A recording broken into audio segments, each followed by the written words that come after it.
ಅಶ್ವಥ್ ನಾರಾಯಣ್ ಅವರು ನೇರ ಸಂಪರ್ಕದಲ್ಲಿ ಜಾಯ್ನ್ ಆಗ್ತಿದ್ದಾರೆ. ಅಶ್ವಥ್ ಜಿ ನಮಸ್ತೆ, ಕಾರ್ಯಕ್ರಮಕ್ಕೆ ಸ್ವಾಗತ ನಿಮಗೆ. ನಮಸ್ತೆ. ರಾಕೇಶ್ ಸರ್ ಇದ್ದಾರೆ. ಕಂಗ್ರಾಚುಲೇಷನ್, ನಿಮ್ಮ ನಗು ಮುಖನೇ ಕಾಣುತ್ತೆ, ನೀವು ಹೇಳಬೇಕಾಗಿಲ್ಲ, ನಿಮ್ಮ expression it self is explanation. ಏನ್ ಎಕ್ಸ್ಪ್ಲನೇಷನ್ ನೀವು ಕೊಡ್ತೀರಿ ಅನ್ನೋದು ಗೊತ್ತಿದೆ. ಬಟ್ ಈ ಗೆಲುವಿನ ಈ ನಂಬರ್ಸ್ ರಾಕೇಶ್ ಶೆಟ್ಟರ್ ಸೌಂಡ್ ಕೇಳಿ ಅಲ್ಲ ರಾಕೇಶ್ ಶೆಟ್ಟರ್ ಸೌಂಡ್ ಕೇಳಿನೇ ನಮ್ಗೆ ನಗು ಮುಖ ಜಾಸ್ತಿ ಬಂದ್ಬಿಟ್ಟಿದೆ. Sir more than A victory, I think it is expected victory ಅಂತ ಅನ್ಸುತ್ತೆ. ಎಕ್ಸಿಟ್ ಪೋಲ್ನು ಅದೇ ಹೇಳಿದೆ, ಆಲ್ಮೋಸ್ಟ್ ಎಲ್ಲರಿಗೆ ಗೊತ್ತಿದ್ದ ರಿಸಲ್ಟ್ ಬಂದಿದೆ. ಆದರೆ ಸರ್ಪ್ರೈಸಿಂಗ್ ವಿಕ್ಟ್ರಿ, ಈ ನಂಬರ್ಸ್ ಇದೆಲ್ಲ reaching near by 200 is A surprise ಏನು ರಿಸಲ್ಟ್ ಅಂತ ಹೇಳ್ಬೋದು. ಇದರ ಬಗ್ಗೆ ಫಸ್ಟ್ ರಿಯಾಕ್ಷನ್ ಏನು ನಿಮ್ದು?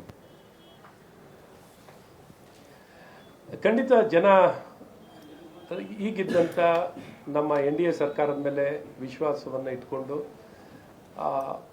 ಮುಕ್ತವಾಗಿ ಸಂಪೂರ್ಣ ಬೆಂಬಲವನ್ನು ವ್ಯಕ್ತಪಡಿಸಿದ್ದಾರೆ. ಆ ಮೂಲಕ ಸ್ವೀಪಿಂಗ್ ವಿಕ್ಟ್ರಿ ಅಂದರೆ ನಂಬರ್ಸ್ ಭಾಳ ದೊಡ್ಡ ಸಂಖ್ಯೆಯಲ್ಲಿ ಬಂದಿರುವಂಥದ್ದು ನಿಜಕ್ಕೂ ಒಂದು ಭರವಸೆ ಮತ್ತು ವಿಶ್ವಾಸವನ್ನು ನಮ್ಮೆಲ್ಲರ ನೆಚ್ಚಿನ ಪ್ರಧಾನಮಂತ್ರಿಗಳಾದಂಥ ನರೇಂದ್ರ ಮೋದಿಯವರು, ನಮ್ಮ ಗೃಹ ಸಚಿವರಾಗಿರುವಂಥ ಅಮಿತ್ ಶಾ ಅವರು, ನಮ್ಮ ರಾಷ್ಟ್ರೀಯ ಅಧ್ಯಕ್ಷರ ಮತ್ತು ನಿತೀಶ್ ಅವರ ಮೇಲೆ ತೋರೋ ಮೂಲಕ ಶಕ್ತಿ ತುಂಬಿದ್ದಾರೆ, ಭರವಸೆಯನ್ನು ತುಂಬಿದ್ದಾರೆ. ಅವರ ಆಶೀರ್ವಾದವನ್ನು ಪಡೆದಿರುವಂಥದ್ದು ಮೇಲೆ ಜವಾಬ್ದಾರಿ ಹೆಚ್ಚಿದೆ.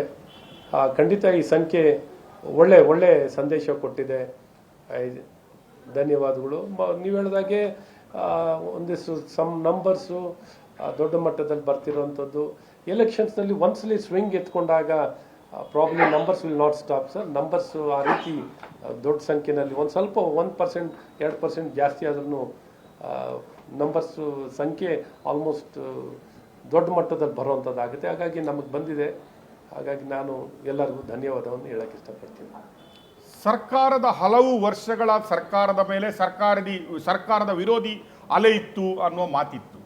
ಅದರ ಮೇಲೆ there is lot of strategies are done. ನಿಮಗೆ ಗೊತ್ತಿದೆ, ಹಲವು ಆರೋಪಗಳ ಮಧ್ಯೆ ಬಿಜೆಪಿಯ ಸ್ಟ್ರಾಟಜಿ. ಇಲ್ಲಿ ಈ ಸ್ಟ್ರಾಟಜಿಗಳ ಬಗ್ಗೆ ಮಾತಾಡುವಾಗ what you felt, what kind of strategies worked out for BJP for swing this election like this? ನೋಡಿ, ಬಹಳ ಮುಖ್ಯವಾಗಿ ಕಾಂಗ್ರೆಸ್ನ ತನ್ನ ನಾಯಕರಾಗಿರುವಂಥ ರಾಹುಲ್ ಗಾಂಧಿಯವರು ನೀರಿನಲ್ಲಿ ಹೋಗಿ ಮುಳುಗಕ್ಕೆ ಹೋದ್ರು, ಇಡೀ ಪಕ್ಷನೇ ಮುಳುಗಿಸಿದ್ದಾರೆ. ಅವರ ಕೀಳು ಮಟ್ಟದ ಹೇಳಿಕೆಗಳು, ಅಲ್ಲ ಸಲ್ಲದ ಆಪಾದನೆಗಳು, ಮನ ಬಂದಂತೆ ಹೇಳಿಕೆಗಳು, ಮತ್ತು RJD ನಾಯಕ ತೇಜಸ್ವಿ ಅವರು ಪ್ರಧಾನಮಂತ್ರಿಗಳ ತಾಯಿ ಮೇಲೂ ಕೆಟ್ಟದಾದಂಥ ಹೇಳಿಕೆಗಳು ಕೊಡುವಂಥದ್ದು. ಇವರು ರಾಜಕೀಯದಲ್ಲಿ ಯಾವ ಮಟ್ಟಕ್ಕೆ ಬೇಕಾದ್ರೆ ಹಿಡಿತೀವಿ ಅನ್ನುವಂಥದ್ದನ್ನ ಈ ಪ್ರಯತ್ನದ ಫಲವಾಗಿ ಜನ ಅಸಹ್ಯಗೊಂಡು ಸಂಪೂರ್ಣವಾಗಿ ಏನು ಮಹಾಗಠಬಂಧನನ್ನು ತಿರಸ್ಕಾರ ಮಾಡಿದ್ದಾರೆ. ಅವರು ಸಲ್ಲದು, ನಮಗೆ NDAನೇ ಬೇಕು ಅನ್ನೋಂಥ ವಿಶ್ವಾಸ ತೋರಿದ್ದಾರೆ. ಅವರ ಕೀಳುಮಟ್ಟದ ರಾಜಕೀಯವನ್ನು ತಿರಸ್ಕಾರವನ್ನು ಮಾಡಿದ್ದಾರೆ. ನೀವು ನೋಡ್ತೀರಿ, ಓಟ್ ಚೋರಿ, ಈ ಚೋರಿ, ಆ ಚೋರಿ, ಈ ಚೋರಿ, ತುಷ್ಟೀಕರಣದ ರಾಜಕಾರಣ, ಮತದಾರ ಪಟ್ಟಿಯಲ್ಲಿ ವಿದೇಶಿಗಳು, ಬಾಂಗ್ಲಾದೇಶಿಗಳು, ಮತ್ತೊಬ್ಬರು ಎಲ್ಲರನ್ನೂ ಸೇರಿಸ್ಕೊಳ್ಳುವಂಥ ಪ್ರಯತ್ನಗಳನ್ನು ಮಾಡ್ತಿರೋ ಅಚ್ಚುಕಟ್ಟಾಗಿದೆ, ಒಳ್ಳೆಯದಾಗಿದೆ. ಇವರ ಓಟು ಚೋರಿ, ಸುಳ್ಳು ಆಪಾದನೆಗೆ ತಕ್ಕ ಉತ್ತರ ಸಿಕ್ಕಿದೆ ಅಂತ ನಾನು ಭಾಳ ಸ್ಪಷ್ಟವಾಗಿ ಹೇಳಕ್ಕೆ ಇಷ್ಟಪಡ್ತೀನಿ. ಸರ್, ಲಾಸ್ಟ್ ಟೈಮ್ ಕರ್ನಾಟಕದ ಎಲೆಕ್ಷನ್ ಅಲ್ಲಿ ಬಿಜೆಪಿ ಇದೇ ಹಂತದ ಏನು ಒಂದು ಸೋಲನ್ನು ನೋಡಿತ್ತು. ನಾವು ಕರ್ನಾಟಕದ ಸೋಲಿನ ನಂತರ ನಾವು ಹಲವು ಎಲೆಕ್ಷನ್ಗಳನ್ನು ಈ ಮಟ್ಟದಲ್ಲ ಅಂದ್ರೂ ಸ್ವಲ್ಪ ಕಡಿಮೆ ಅಷ್ಟೇ. ಬಟ್ ಸ್ಟಿಲ್ ಅದರ ನಂತರ ಬಿಜೆಪಿ ಹಲವು ಸ್ಟೇಟ್ಗಳಲ್ಲಿ ಎಲೆಕ್ಷನ್ ನೋಡ್ತು. ಎಲ್ಲೂ ಸೋತೇ ಹೋಗ್ತೀವಿ ಅಂತ ಹೇಳುವ ಹರಿಯಾಣದಲ್ಲಿ, ಮಹಾರಾಷ್ಟ್ರದಲ್ಲಿ, ಇಫ್ ಯು ಸಿ ಡೆಲ್ಲಿ, ಈಗ ಬಿಹಾರ, ಎಲ್ಲ ಕಡೆ ಒಂದು ಸಕ್ಸೆಸಿವ್ ಮೋಡ್ ಇರುವಾಗ ಇದರಲ್ಲಿ ಕರ್ನಾಟಕ ಬಿಜೆಪಿ ಕಲಿಯಬೇಕಾದ ಲೆಸನ್ ಏನಿದೆ ಅಂತ ಅನ್ಸುತ್ತೆ ನಿಮಗೆ? ಖಂಡಿತ ಉದಾಸೀನ ಮಾಡೋಗಿಲ್ಲ, ಮೈ ಮರೆಯೋಗಿಲ್ಲ, ಓವರ್ ಕಾನ್ಫಿಡೆನ್ಸ್ ಅಲ್ಲಿ ಇರೋಗಿಲ್ಲ, ಟೇಕನ್ ಫಾರ್ ಗ್ರಾಂಟೆಡ್ ಇರೋದ ಬಹಳ ಸ್ಪಷ್ಟವಾಗಿ ದಿಕ್ಕಿನಲ್ಲಿ ಪ್ರಯತ್ನಗಳನ್ನು, ಹೆಜ್ಜೆಗಳನ್ನು ಶ್ರಮ ವಹಿಸಿ ಮಾಡಬೇಕಾಗಿತ್ತು. ಎಲ್ಲ ಒಂದು ಕಡೆ we are very lenient to the present Congress ಪಾರ್ಟಿಗೆ.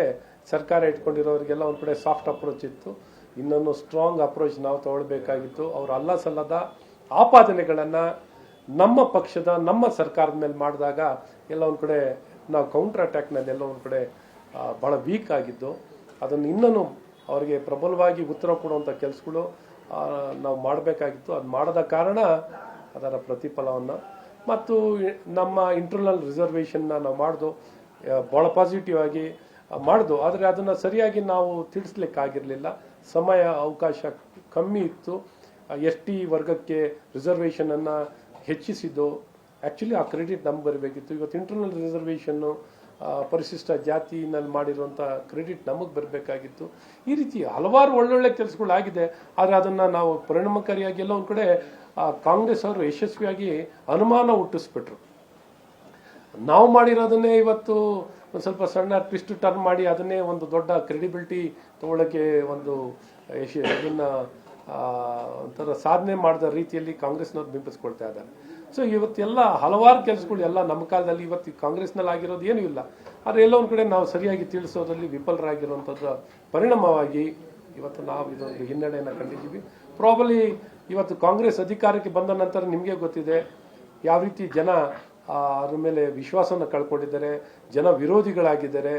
ಆ್ಯಂಟಿ ಇನ್ಕಂಬೆನ್ಸಿ ಬಹಳ ದೊಡ್ಡ ಮಟ್ಟದಲ್ಲಿದೆ. ಯಾವ ಸಂದರ್ಭದಲ್ಲಿ ಚುನಾವಣೆ ಆದರೂ ಕಾಂಗ್ರೆಸ್ ಅಳಿಸಿ ಹೋಗುತ್ತೆ ನನ್ನ ಕರ್ನಾಟಕದಲ್ಲಿ ಅಂತ ವಿಶ್ವಾಸದಲ್ಲಿ ಹೇಳ್ಬೋದು. ಸರ್, ಇನ್ನೊಂದು, ಯಾವ ಚುನಾವಣೆಗಳನ್ನು ನಡೆದ್ರೂ ಕೂಡ ಇವತ್ತು ದೇಶದಲ್ಲಿ ಎರಡು ನಾಯಕತ್ವಗಳು ಮುಂದೆ ಬರ್ತವೆ. ಒಂದು NDA ಪಕ್ಷದಿಂದ ಮೋದಿಯವರ ನಾಯಕತ್ವ ಆದರೆ ಇನ್ನೊಂದು ಇಂಡಿ ಏನು ಮಹಾಸಂಘಟನೆ ಇದೆ ಅದರ ಕಡೆಯಿಂದ ರಾಹುಲ್ ಗಾಂಧಿಯವರ ಪಕ್ಷ ಏನು ನಾಯಕತ್ವವು ಒಂದು ಕ್ವಶನೇಬಲ್ ಆಗಿ ಬರುತ್ತೆ. ಈಗ ಗೆಲುವಿನ ಓಟ ಮೋದಿಯವರದು ಒಂದಾದರೆ ಸೋಲಿನ ಏನು ಸಂಖ್ಯೆಗಳಿದಾವಲ್ವ, ಈಗ 90 ಎಲೆಕ್ಷನ್ ಆಲ್ಮೋಸ್ಟ್ ರಾಹುಲ್ ಗಾಂಧಿಯವರ ನೇತೃತ್ವದಲ್ಲಿ ಕಾಂಗ್ರೆಸ್ ಅಧಪತನ ಕಂಡಿದೆ, ಸೋತಿದೆ. ಲಾಸ್ಟ್ ಕ್ವಶನೇಬಲ್ ಇತ್ತು ಬಿಹಾರ್ ಎಲೆಕ್ಷನ್. ಏನಾಗುತ್ತೆ ನೋಡುವಂಥ ಸ್ಥಿತಿಯಲ್ಲಿ ಇದನ್ನು ಕೂಡ, ಇದು ಸೋಲು ಅಲ್ಲ, ಹೀನಾಯ ಸೋಲನ್ನು ಇವತ್ತು ರಾಹುಲ್ ಗಾಂಧಿಯವರ ನೇತೃತ್ವದ ಏನು ಕಾಂಗ್ರೆಸ್ ಸಂಘಟನೆ ಇದೆ ಅದು ಇವತ್ತು ಕಳ್ಕೊಂಡಿದೆ. ನಾವು ಕಾಂಗ್ರೆಸ್ ಅವರಿಗೆ ಕೇಳಿದ್ರೆ ಆತ್ಮಾವಲೋಕನ ಮಾಡ್ಕೊಳ್ತೀವಿ ಅಂತ ಹೇಳಿದ್ದಾರೆ. ಈಗ BJPಯವರು ನೀವು ಈ ಆತ್ಮಾವಲೋಕನವನ್ನು ಒಂಥರ ಕನ್ಸಿಡರ್ ಮಾಡಬೇಕಾದ್ರೆ, ಎಕ್ಸ್ಪ್ಲೈನ್ ಮಾಡಬೇಕಾದ್ರೆ ಯಾವ ರೀತಿಯ ಆತ್ಮಾವಲೋಕನವನ್ನು ಕಾಂಗ್ರೆಸ್ ಮಾಡ್ಕೋಬೇಕು, ಯಾರನ್ನು ಹೊರಗಿಟ್ಟು ಮಾಡಬೇಕಂತ ಅನಿಸುತ್ತೆ ನಿಮಗೆ? ಖಂಡಿತ ಇವತ್ತು ಕಾಂಗ್ರೆಸ್ ರಾಹುಲ್ ಗಾಂಧಿಯವರು ಅವ್ರ ಸಲಹೆಗಾರರುಗಳು, ಅವ್ರ ಸ್ಟ್ರಾಟಜಿಗಳು, ಕೆಟ್ಟ ಸಲಹೆಗಳು, ಕೆಟ್ಟ ಮಟ್ಟದ ಒಂದು ಅಭಿಪ್ರಾಯಗಳು, ಹೇಳಿಕೆಗಳು ಕೊಡೋ ಮೂಲಕ ಅವರು ಪತನವನ್ನು ಕಂಡಿದ್ದಾರೆ. ಈ ದಿಕ್ಕಲ್ಲಿ ಈಗಾಗಲೇ ನಮ್ಮ ಕರ್ನಾಟಕ ರಾಜ್ಯದಲ್ಲಿ 30 ತಿಂಗಳಾಗಿದೆ. ಅದು ಅವಲೋಕನ ಮಾಡ್ಕೊಳ್ಳುವಂಥದ್ದು ನಾವು ಎಲೆಕ್ಷನ್ ಸೋತ ಒಂದು 2 ತಿಂಗಳಲ್ಲಿ 1 ತಿಂಗಳಲ್ಲೇ ನಾವು ಅವಲೋಕನವನ್ನು ಮಾಡ್ಕೊಳ್ಳುವಂಥದ್ದಾಗಿದೆ. ಇದನ್ನು ಇನ್ನೂ ಭಾಳ ಸ್ಪಷ್ಟವಾಗಿ ಮಾಡ್ಕೊಳ್ಳುವಂಥದ್ದಾಗುತ್ತೆ. ಇನ್ನೂ ನಿಲುವು ಆ ದಿಕ್ಕಿನಲ್ಲಿ ಪ್ರಯತ್ನಗಳನ್ನು, ಯಾಕೆಂದರೆ ಇನ್ನು ಚುನಾವಣೆಗೆ ಸಾಕಷ್ಟು ಸಮಯ ಇರೋ ಕಾರಣ ಆ ದಿಕ್ಕಿನಲ್ಲಿ ಸಮಯ ಇದೆ. ಹಾಗಾಗಿ ಈ ಸಮಯದಲ್ಲಿ ಇನ್ನೂ ನೀಲಿ ನಕ್ಷೆ, ನಮ್ಮ ಯೋಜನೆಗಳು, ಕಾರ್ಯಯೋಜನೆಗಳು, ಯಾತಕ್ಕಾಗಿ ಭಾರತೀಯ ಜನತಾ ಪಾರ್ಟಿಗೆ ಮತವನ್ನು ಹಾಕಬೇಕು, ನಾವು ಏನನ್ನು ಮಾಡ್ತೀವಿ, ಏನು ಸ್ಪಷ್ಟತೆ ಅನ್ನೋಂಥದ್ದನ್ನ ಭಾಳ ಸ್ಪಷ್ಟವಾಗಿ ಜನಕ್ಕೆ ತಿಳಿಸುವಂಥದ್ದಾಗುತ್ತೆ. ನಮ್ಮ ಆಲೋಚನೆಗಳೇನೇನು, ನಮ್ಮ ಕಾರ್ಯಗಳೇನು, ಮತ್ತು ನಾಡನ್ನು ನಮ್ಮಿಂದ ಏನು ಬಯಸ್ಬೋದು, ನಾವು ನಾಡಿಗೆ ಏನು ಮಾಡ್ಬೋದು ಅಂತ ಸವಿಸ್ತಾರವಾಗಿ ಭಾಳ ಸ್ಪಷ್ಟತೆಯಲ್ಲಿ ಪ್ರಾಬಲಿ ನಾವು ಜನರ ಮುಂದೆ ಇಡುವಂಥದ್ದಾಗುತ್ತೆ. ಇನ್ನೂ ಸಮಯಾವಕಾಶ ಇರೋದ್ರೆ ಈಗ ಟೂ ಅರ್ಲಿ ಇದನ್ನೆಲ್ಲ ಮಾತಾಡಲಿಕ್ಕೆ ಇವತ್ತು ಕಾಂಗ್ರೆಸ್ ಆಡಳಿತ ಮಾಡ್ತಿದ್ದಾರೆ, ಅವ್ರು ಮಾಡಲಿ. ಈಗ ಅವ್ರಿಗೆ ಅವಕಾಶ ಕೊಟ್ಟಿದ್ದಾರೆ ಜನ. ಇದನ್ನು ಅವ್ರ ತಪ್ಪು ಒಪ್ಪುಗಳನ್ನು ಜನರ ಮುಂದೆ ತಿಳಿಸುವಂಥ ಪ್ರಯತ್ನಗಳನ್ನು ನಾವು ಮಾಡ್ತೀವಿ. ಇವತ್ತು ಅವರನ್ನು ಬಯಲಿಗೆಳೆಯುವಂಥದ್ದು ಮತ್ತು ಅದೇ ರೀತಿ ತಿಳುವಳಿಕೆಯನ್ನು ಕೊಡಲಿಕ್ಕೆ, ಜನರ ರಕ್ಷಣೆಗೆ ಬರಲಿಕ್ಕೆ ನಾವು ಪ್ರಯತ್ನವನ್ನು ಮಾಡ್ತೀವಿ. ಮುಂದಿನ ದಿನದಲ್ಲಿ ನಾವು ಏನು ನಮ್ಮ ಕಾರ್ಯಯೋಜನೆಗಳನ್ನು ತಯಾರನ್ನು ಮಾಡಿಕೊಂಡು ಅದಕ್ಕೆ ಸಜ್ಜಾಗ್ತೀವಿ ಅಂತ ನಾನು ತಿಳಿಸಕ್ಕೆ. Bihar election impacts, final question ನಿಮಗೆ ಕೇಳ್ತಾ ಇದ್ದೀನಿ. ಬಿಹಾರ್ ಎಲೆಕ್ಷನ್ ಇಂಪ್ಯಾಕ್ಟ್ಗಳ ಬಗ್ಗೆ ಬರುವ ರಾಜ್ಯ ಸರ್ಕಾರ ಮತ್ತು ರಾಜ್ಯ BJPಗೆ ಬಿಹಾರ್ ಎಲೆಕ್ಷನ್ ಯಾವ ರೀತಿಯ ಏನು ಈ ಟ್ರೆಂಡ್ ಇದೆ, ಯಾವ ರೀತಿಯ ಇಂಪ್ಯಾಕ್ಟನ್ನು ಕೊಡಬಹುದು ಅನ್ನೋದು. ನಂಬರ್ 1, ಸೆಂಟ್ರಲ್ ಗೌರ್ಮೆಂಟ್ನ ಇಂಪ್ಯಾಕ್ಟ್ಗಳ ಮೇಲೆ ನೋಡಿದರೆ ನಿತೀಶ್ ಕುಮಾರ್ ಅವರ ಹಿಡಿತ ಇನ್ನೂ ಸ್ವಲ್ಪ ಸೆಂಟ್ರಲ್ ಗೌರ್ಮೆಂಟಲ್ಲಿ ಹೋಲ್ಡ್ ಸ್ಟ್ರಾಂಗ್ ಆಯಿತು ಅನ್ನುವ ಒಂದು ಇಂಪ್ಯಾಕ್ಟ್ ಇರಬಹುದು. ಯಾಕಂದರೆ ನಿತೀಶ್ ಕುಮಾರ್ ಈಗ ಅರ್ನ್ಡ್ 77 ಸೀಟ್ಸ್, 45ರಿಂದ 77ಕ್ಕೆ ಬಂದಿರೋದ್ರಿಂದ ಅವರ ಹೋಲ್ಡ್ ಅಂದರೆ its hold is became little strong. Bargaining power ಏನಿದೆ ಸೆಂಟ್ರಲ್ ಗೌರ್ಮೆಂಟಲ್ಲಿ ಅದು ಸ್ಟ್ರಾಂಗ್ ಆಯಿತು ಅನ್ನುವ ಒಂದು ಇಂಪ್ಯಾಕ್ಟ್. ಆದರೆ ಸೆಕೆಂಡ್, ಇಲ್ಲಿ ಕರ್ನಾಟಕ ಸರ್ಕಾರಕ್ಕೆ ಬಂದಾಗ ಇಲ್ಲಿ ಎಲ್ಲೋ ರಾಜಕೀಯ ವಿಶ್ಲೇಷಕರು ಹೇಳ್ತಾ ಇದ್ದಾರೆ ಸಿದ್ದರಾಮಯ್ಯ ಸೇಫ್ ಗುರು ಅನ್ನುವ ಸ್ಟೇಟ್ಮೆಂಟ್ಗೆ ಬರ್ತಾ ಇದ್ದಾರೆ. ಯಾಕಂದರೆ ಕಾಂಗ್ರೆಸ್ ಇದೆ, ನೀವು ಯಾವಾಗಲೂ ಹೇಳ್ತಾ ಇದ್ರಿ ನವೆಂಬರಲ್ಲಿ ಕ್ರಾಂತಿ ಆಗುತ್ತೆ ಅಂತ ಬಿಜೆಪಿಯವರು ಭವಿಷ್ಯ ನುಡಿತಾ ಇದ್ರಿ. ಆ ಭವಿಷ್ಯಕ್ಕೆ ಈಗ ರಾಹು ಕೇತು ಶನಿಯಂತೆ ಬಿಹಾರ್ ಎಲೆಕ್ಷನ್ ಏನು ಹೈಕಮಾಂಡ್ಗೆ ಬಂದು ನಿಂತುಬಿಟ್ಟಿದೆ. ಕರ್ನಾಟಕದಲ್ಲಿ ಅಂತ ಒಂದು ದುಸ್ಸಾಹಸಕ್ಕೆ ಕಾಂಗ್ರೆಸ್ ಹೈಕಮಾಂಡ್ ಕೈ ಹಾಕ್ಲಿಕ್ಕೆ ಇಲ್ಲ ಅನ್ನುವ ಒಂದು impact. Third impact on BJP ಅಂತ ಬಂದ್ರೆ, ನಡ್ಡಾನವರು ಕಳೆದ 1.5 ವರ್ಷದಿಂದ ಈವನ್ ಆಫ್ಟರ್ ಮೋದಿ ಗವರ್ಮೆಂಟ್ ಅಲ್ಲಿ ಮಿನಿಸ್ಟರ್ ಆದ ಮೇಲೇನೂ ಅವರು ಏನು ಹಂಗಾಮಿ ಅಧ್ಯಕ್ಷರಾಗಿ ಮುಂದುವರಿತಾ ಇದ್ದಾರೆ. ಬಿಹಾರ್ ಎಲೆಕ್ಷನ್ ಆದ ಮೇಲೆ ಬಿಜೆಪಿಯ ಏನು ರಾಷ್ಟ್ರೀಯ ಅಧ್ಯಕ್ಷರ ಚುನಾವಣೆ ಆಗುತ್ತೆ, ಅದರಲ್ಲಿ ಯಾರನ್ನಾದರೂ ಘೋಷಿಸಲಾಗುತ್ತೆ. ತದನಂತರ ಕರ್ನಾಟಕ ರಾಜ್ಯದ ರಾಜ್ಯಾಧ್ಯಕ್ಷರ ಬದಲಾವಣೆ ಆಗಬಹುದು ಅಥವಾ ಮುಂದುವರಿಬಹುದು ಅನ್ನೋ ಆ ಬಿಕ್ಕಟ್ಟು ಇದೆ ಅಲ್ಲ, ಆ ಒಗ್ಗಟ್ಟಿನ ಮಂತ್ರ ಕರ್ನಾಟಕದ ಬಿಜೆಪಿಗೆ ಇನ್ನೂ ಹಾಕ್ಲಿಕ್ಕೆ ಆಗ್ತಾ ಇಲ್ಲ. ಆದ್ರಿಂದ ತದನಂತರದ ಇಂಪ್ಯಾಕ್ಟ್ ಈ ಎಲೆಕ್ಷನ್ ರಿಸಲ್ಟ್ ನೋಡಿದ ಮೇಲೆ ಕರ್ನಾಟಕದ ಬಿಜೆಪಿಯ ರಾಜಕೀಯ ಏನು ಬದಲಾವಣೆಗಳು, ಅಧ್ಯಕ್ಷರ ಬದಲಾವಣೆಗಳ ಮೇಲೆ ಯಾವ ರೀತಿಯ ಇಂಪ್ಯಾಕ್ಟ್ ಆಗ್ಬೋದು ಈ ರಿಸಲ್ಟ್? ನೋಡಿ, ಒಂದು NDA ಪಕ್ಷ ಮತ್ತು ಸರ್ಕಾರ ಕೇಂದ್ರದಲ್ಲಾಗಲಿ ಬಿಹಾರ್ನಲ್ಲಾಗಲಿ ಬಹಳ ಬಲಿಷ್ಠವಾಗಿ ಇವತ್ತು ಹೊರಬಂದಿದೆ. ಒಗ್ಗಟ್ಟಿನ ಮಂತ್ರ ಖಂಡಿತ ನಮ್ಮಲ್ಲಿ ಒಗ್ಗಟ್ಟು ಇದ್ದೇ ಇರುತ್ತೆ, ಶಿಸ್ತು ಇದ್ದೇ ಇರುತ್ತೆ. ಆ ಶಿಸ್ತು ಹಿಂದೆಂದು ಸಹಿಸೋ ಪ್ರಶ್ನೆನೇ ಇಲ್ಲ. ನಮ್ಮ ಭಾರತೀಯ ಜನತಾ ಪಾರ್ಟಿನಲ್ಲಿ ಆ ಸ್ಪಷ್ಟ ಸಂದೇಶವನ್ನು ಇನ್ನೂ ಬಲವಾಗಿ ಕೊಡುವಂಥದ್ದಾಗುತ್ತೆ. ಸ್ಪಷ್ಟವಾಗಿ ಸಂದೇಶ ರವಾನೆ ಆಗ್ತಿದೆ. ಈ ಚುನಾವಣೆಯಲ್ಲಿ ಜನ ಯಾವುದೇ ರೀತಿ ಅಶಿಸ್ತನ್ನು ಸಹಿಸೋಲ್ಲ ಅನ್ನುವಂಥದ್ದು. ಎರಡನೇದು, ಇವತ್ತು ಪರಿಶಿಷ್ಟ ಜಾತಿ, ಪಂಗಡ, ಹಿಂದುಳಿದ, ಅತಿ ಹಿಂದುಳಿದ ಎಲ್ಲ ವರ್ಗದ ಎಲ್ಲ ಜನರು ಭಾರತೀಯ ಜನತಾ ಪಾರ್ಟಿ NDA ಮೇಲೆ ಬಹಳ ಸ್ಪಷ್ಟವಾಗಿ ತಮ್ಮ ವಿಶ್ವಾಸವನ್ನು ಸ್ಪಷ್ಟವಾಗಿ ವ್ಯಕ್ತಪಡಿಸಿದೆ. ಕಾಂಗ್ರೆಸ್ಸಿನ ಇದ್ಯಾವುದೇ ರೀತಿಯಾದಂಥ ಈ ಪ್ರಯತ್ನಗಳು ಪರಿಶಿಷ್ಟ ಜಾತಿ, ಪಂಗಡ ಮತ್ತು ಹಿಂದುಳಿದ ರಾಜಕೀಯವನ್ನು ಏನಿವತ್ತು ಮಾಡಲಿಕ್ಕೆ ಪ್ರಯತ್ನ ಮಾಡಿದ್ದಾರೆ, ಇದೆಲ್ಲ ನಡೆಯಲ್ಲ. ಇವರೆಲ್ಲರೂ ಭಾರತೀಯ ಜನತಾ ಪಾರ್ಟಿ NDA ಜೊತೆ ಇದ್ದಾರೆ ಅನ್ನೋಂಥದ್ದನ್ನ ಸ್ಪಷ್ಟ ಸಂದೇಶ ಕೊಡುವಂಥದ್ದಾಗಿದೆ. ಮೂರನೇದು, ಕರ್ನಾಟಕದಲ್ಲಿ ಇಲ್ಲೊಂದು ಸರ್ಕಾರ ಇದೆ ಅಂತ ಹೇಳಕ್ಕಾಯ್ತದ ನೀವು? ಇಲ್ಲಿ ಸರ್ಕಾರ ಇದು ಒಂಥರ ಎಲ್ಲರ ಅಲ್ಲಿ ತಲೆ ಎಲ್ಲ ಬುಡ ಇಲ್ಲ. ಅಲ್ಲಿಗೆ ಏನು ಮುಖ್ಯಮಂತ್ರಿ ಇದ್ದಾರೋ ಅಥವಾ ಸರ್ಕಾರ ಇದೆಯೋ ಎಲ್ಲರೂ ಮುಖ್ಯಮಂತ್ರಿನೇ, ಎಲ್ಲರೂ ಉಪಮುಖ್ಯಮಂತ್ರಿನೇ.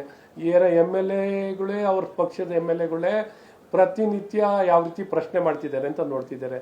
ಇದು ಸರ್ಕಾರವನ್ನ ಅವರೇ ನೇರವಾಗಿ ಹೇಳಿದ್ದಾರೆ, ಭ್ರಷ್ಟಾಚಾರ ಆಗ್ತಿದೆ, ಎಲ್ಲೆಲ್ಲೂ ಭ್ರಷ್ಟಾಚಾರ, ಎಲ್ಲೆಲ್ಲೂ ಏನೂ ಕೆಲಸಗಳು ಆಗ್ತಿಲ್ಲ, ಅಭಿವೃದ್ಧಿ ಆಗ್ತಿಲ್ಲ, ಸರ್ಕಾರನೇ ಅಸ್ತಿತ್ವದಿಲ್ಲ ಅಂತನ್ನೋದನ್ನ ಹೇಳಿದ್ದಾರೆ. ಹಾಗಾಗಿ ಕಾಂಗ್ರೆಸ್ ಅಧೋಗತಿ ಆಗಿದೆ.